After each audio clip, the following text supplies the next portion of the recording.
Oi, gente! Eu sou a Juna, acadêmica de psicologia e, primeiramente, gostaria de agradecer à Cine Comunicação pelo convite, que me proporcionou a experiência incrível de marcar a presença na premiere de O Menino e a Garça no Sato Cinema. Segundo, escrevi o roteiro desse vídeo com base nos fragmentos de memória que tenho do filme e nos insights que tive enquanto eu assistia. Essa é a minha leitura pessoal, não é a verdade última, até porque o filme é bastante complexo e aberto a inúmeras interpretações. Dividi o vídeo em 5 tópicos para facilitar a compreensão geral, sendo eles: luto e fases do luto, por que o menino quer matar a garça, perda ambígua, sonhos e a angústia da tia madrasta. Segue a sinopse. No novo filme de Hayao Miyazaki, Mahito, um menino de 12 anos, luta para se estabelecer em uma nova cidade após a morte de sua mãe. Quando uma garça falante conta para ele que sua mãe ainda está viva, ele entra em uma torre abandonada em busca dela, o que o leva para outro mundo. Como se trata de um filme sobre morte e vida, primeiro o conceito de luto. Freud citou o luto como a condição de perda de algo ou alguém muito importante para o eu. Se o luto por perdas imateriais já é suficientemente doloroso por si só, as coisas ficam ainda mais desafiadoras quando a perda se trata de um ente próximo, porque, além de causar dor, ela nos coloca em face com a nossa própria morte, como um espelho narcísico, porque ela nos traz um apontamento à finitude da vida e à inevitabilidade de que, algum dia, sofreremos um destino semelhante, a morte. De onde viemos? Para onde vamos? A jornada do protagonista com a garça poderia representar, então, a busca por respostas e o entendimento dos segredos do universo, tanto do mundo fantástico dos mortos quanto de sua própria existência. E eu preciso contar para vocês que saí do cinema com o cérebro fervendo de ideias porque as fases do luto, enfrentadas pelo protagonista, estão bem estampadas do início ao fim na jornada dele. Ao longo do filme, o estágio da depressão se revela nos momentos de isolamento de Mahito. Já a raiva encontra expressão através da resistência em relação à sua tia madrasta, enquanto a negação e a barganha se desenrolam nos primeiros encontros com a garça. Por fim, a aceitação ocorre no desfecho, quando Mahito finalmente aceita o luto e abraça Natsuko como sua nova mãe. Uma cena particularmente marcante para mim foi quando a garça diz ao menino: "Sua mãe está viva. Vem comigo que eu te mostro onde ela está." E o menino responde: "Não, ela não está viva. Eu sei que você está mentindo, mas eu vou ir com você só para conferir." Isso se trata claramente do estágio da negação, onde a pessoa tende a recusar aceitar a realidade da morte e pode rejeitar informações ou evidências que a confirmem. Essa intenção de ir com a garça só para conferir sugere uma resistência em aceitar plenamente a perda. Vale lembrar que, diferentemente do que muitas pessoas pensam, as fases do luto não seguem uma ordem linear. Elas não são como paradas do metrô numa linha do tempo da tristeza, até porque não são todas as pessoas que vivenciam todas essas fases direitinho. No começo do filme, por que o menino quer matar a garça? É basicamente a expressão matar o mensageiro. Nos tempos antigos, quando os mensageiros traziam más notícias de derrotas ou mortes de soldados dos campos de batalha, alguns reis se sentiam tão desamparados e impotentes diante da notícia que matavam o mensageiro. No contexto do filme, a relação inicialmente conflituosa entre o menino e a garça é impulsionada por um mecanismo de defesa freudiano conhecido como deslocamento. Mahito não deseja literalmente matar a garça, mas sim suprimir o reconhecimento doloroso de que sua mãe está morta, evitando a dor e o sofrimento associados que a garça traz ao lembrar constantemente de sua mãe.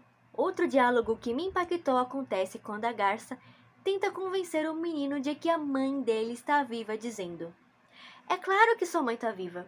Aposto que você nem viu o corpo dela, né? A mãe de Mahito faleceu em um acidente provocado pela guerra, o que, considerando o contexto histórico, provavelmente dificultou a identificação do corpo dela e privou o menino de participar adequadamente do ritual mortuário. Isso pode configurar uma situação de perda ambígua. Esse tipo de luto, considerado por muitos como sendo o pior, caracteriza-se pela falta de evidências físicas concretas, como em casos de perdas de corpos durante a guerra ou em desaparecimentos de pessoas sem confirmação de óbito. Como não se dá um rosto à morte, a pessoa enlutada fica esperando a pessoa perdida retornar, presa nessa esperança desesperada. O filme não dá muito detalhes sobre o que ocorreu após a morte da mãe de Marrito, mas é importante ressaltar que ele tem apenas 12 aninhos de idade e queria aproveitar para falar com vocês sobre a importância de conversar sobre morte com as crianças. A gente acha que o correto a se fazer é afastar as crianças de funerais e de tudo que envolva a morte, o que é um equívoco, pois incluir crianças nessas circunstâncias proporciona a elas um sentimento de apoio e compreensão de que não estão sozinhas no pesar. As prepara gradualmente e as ajuda a encarar a morte como parte da vida, experiência que pode ajudá-las a crescer e amadurecer em seu desenvolvimento. Quando as crianças são excluídas de experiências relacionadas à morte e não participam das conversas sobre o assunto, elas podem recorrer às fantasias como um mecanismo de enfrentamento para compreender e processar o luto sozinhas, como Marrito fez. A entrada dele na torre, que o leva para o mundo mágico sobre vida e morte, pode ser interpretada como uma fantasia inconsciente que ele criou para atribuir significado ao desconhecido e enfrentar o medo e ansiedade associados à morte. A jornada de Marrito, portanto, se apresenta como uma narrativa fantasiosa construída em torno do conceito da morte, preenchendo assim o vazio deixado pela falta de compreensão. Lembra daqueles memes que dizem que todo sonho tem um significado? Essa ideia tem raízes na psicanálise freudiana.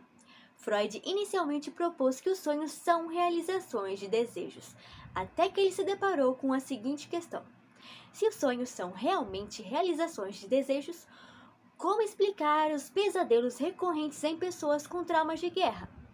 Como explicar a situação de pessoas com transtorno do estresse pós-traumático? Essa questão também se aplica ao protagonista, Marrito, que diariamente sonha com o incêndio no qual sua mãe faleceu. É aqui que entra a tal compulsão à repetição que Freud percebeu. A repetição persistente do trauma vivido tem como objetivo elaborá-lo, ou seja, o cérebro repete e repete a mesma cena na tentativa de fazer com que a pessoa dê um novo sentido ao que aconteceu.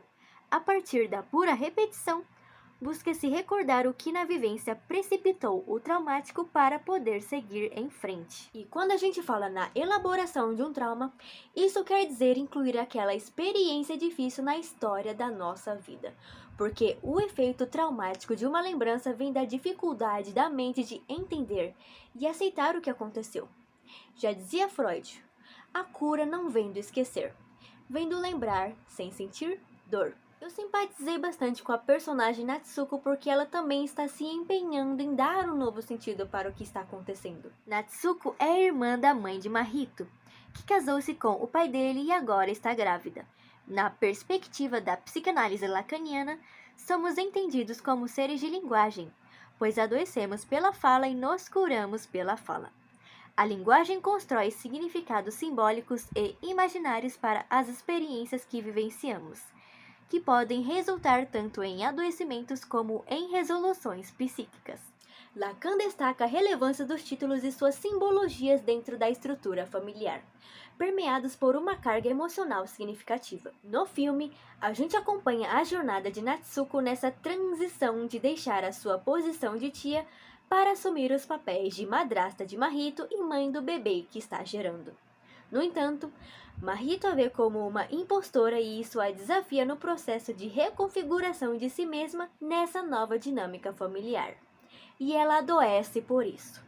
Eu gostei muito da cena onde Marrito entra na maternidade, que é um espaço imaginário no submundo onde Natsuko estava repousando o tempo todo e, depois de muita luta, ele conseguiu resgatá-la. Foi um momento emocionante de reconciliação entre os dois personagens que para mim também soou como um reflexo das relações humanas. Cada um de nós, eu e você, assim como Marrito e Natsuko, somos indivíduos imersos em nossos próprios conflitos, travando batalhas internas e carregando cicatrizes pessoais. E mesmo assim tentamos ajudar uns aos outros e essa compreensão mútua é realmente muito bonita. É isso, galera. Espero que vocês tenham gostado e já marca na agenda dia 22 de fevereiro para não perder a estreia desse filme nos cinemas. Até a próxima!